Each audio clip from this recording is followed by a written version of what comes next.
اس طریقے کے ناپاک لوگ ہوتے ہیں جو نبی علیہ الصلوۃ والسلام کی بھی حرمتی کرتے رہتے ہیں، لیکن کہاوت کہا جاتا ہے مشہور ہے کہ چاند کے اوپر تھوکنے سے چاند کے اوپر کوئی فرق نہیں پڑتا ہے، تھوک اچھل کر کے واپس تھوکنے والے کے منہ کے اوپر ہی آ کر کے گرتا ہے۔ تو اگر پوری کائنات میں سے جہاں ذرہ ذرہ نبی علیہ الصلوۃ والسلام کی نبوت کی گواہی دیتا ہے، جہاں کائنات کی ہر چیز اللہ رب العزت کی توحید کے ساتھ نبی علیہ الصلوۃ والسلام کی رسالت بیان کرتی ہے، وہاں پر اگر دو چار کوئی ناپاک لوگ نبی علیہ الصلوۃ والسلام کو برا بھلا کہتے ہیں تو اس سے نبی علیہ الصلوۃ والسلام کی ذات پر کوئی اثر نہیں پڑتا ہے۔ میں نے عرض کیا ہے کہ ان صورتوں میں جو خاص نعمتیں اللہ رب العزت نے عطا فرمائی ہے آپ علیہ الصلوۃ والسلام کو، ان نعمتوں کا ذکر ہے۔ ان میں ایک نعمت ہے وَرَفَعْنَا لَكَ ذِكْرَكَ، کہ ہم نے آپ کے ذکر کو بلند کر دیا، آپ کے نام کو بلند کر دیا، اونچا کر دیا، آپ کے ذکر کو عام کر دیا۔ چنانچہ دنیا میں جہاں کہیں بھی اللہ رب العزت کا ذکر ہوتا ہے تو اس کے ساتھ نبی علیہ الصلوۃ والسلام کا ذکر بھی ہوتا ہے۔ جتنے بھی شعائر اسلام ہے، اذان، نماز، جتنے شعائر اسلام ہے، کلمہ،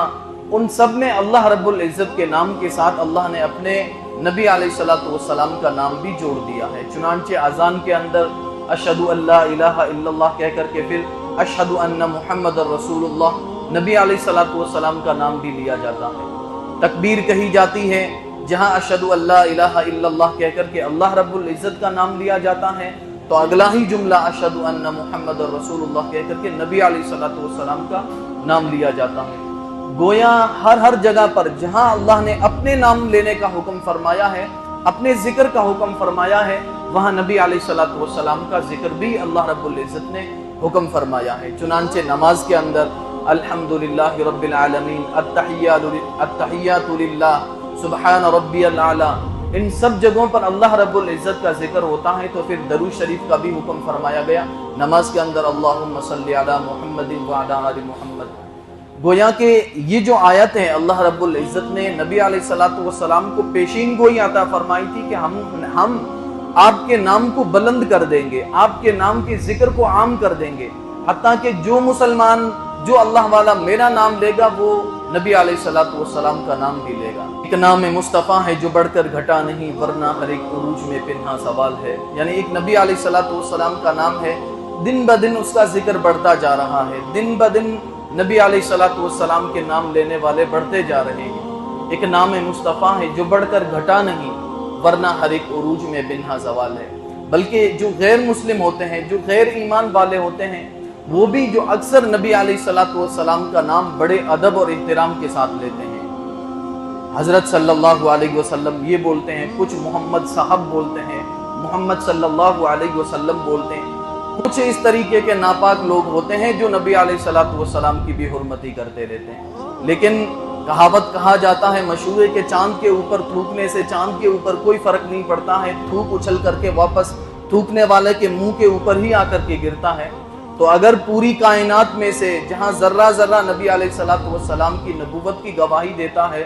جہاں کائنات کی ہر چیز اللہ رب العزت کی توحید کے ساتھ نبی علیہ الصلوۃ والسلام کی رسالت بیان کرتی ہے، وہاں پر اگر دو چار کوئی ناپاک لوگ نبی علیہ الصلوۃ والسلام کو برا بھلا کہتے ہیں تو اس سے نبی علیہ الصلوۃ والسلام کی ذات پر کوئی اثر نہیں پڑتا ہے۔ بلکہ ہمارے اکابر نے تو فرمایا تھا، ہزار بار بچویم دہن بمشک گلاب، کہ اگر میں، ہمارے اکابرین بزرگ فرمایا کرتے تھے کہ اگر ہم اپنے منہ کو، اپنی زبان کو ہزار بار دھوئیں مشک سے اور عنبر سے جیسی خوشبو سے، انہوں سے نام ہے تو گفتن کمال بے ادبی است، تب بھی نبی علیہ الصلوۃ والسلام کا نام لینا یہ بے ادبی ہے۔ تو نبی علیہ الصلوۃ والسلام کا نام لے کر کے ہم فخر محسوس کرتے ہیں۔ اللہ رب العزت نے اس آیت میں، جو اللہ رب العزت نے نبی علیہ الصلوۃ والسلام کے اوپر یہ نعمت کا ذکر فرمایا کہ ہم آپ کے ذکر کو بلند کر دیں گے، تو اللہ رب العزت نے پوری کائنات کے اندر نبی علیہ الصلوۃ والسلام کے نام کو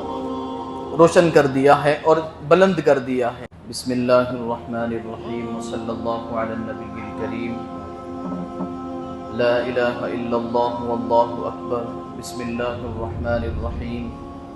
الم نشرح لک صدرک ووضعنا عنک وزرک الذی انقض ظہرک ورفعنا لک ذکرک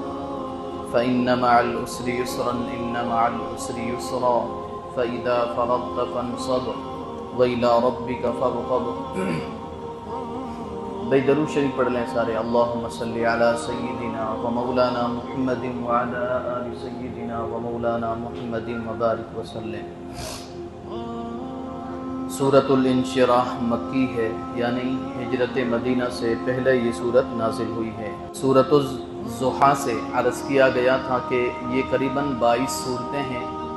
جن 22 صورتوں میں جو 23ویں پارے کی آخری صورتیں ہیں اور قرآن کریم کی آخری 22 صورتیں ہیں، جن میں نبی علیہ السلام کا ذکر ہے، آپ علیہ السلام کے خصوصی اوصاف، اور جو اللہ رب العزت کی طرف سے نبی علیہ السلام پر خاص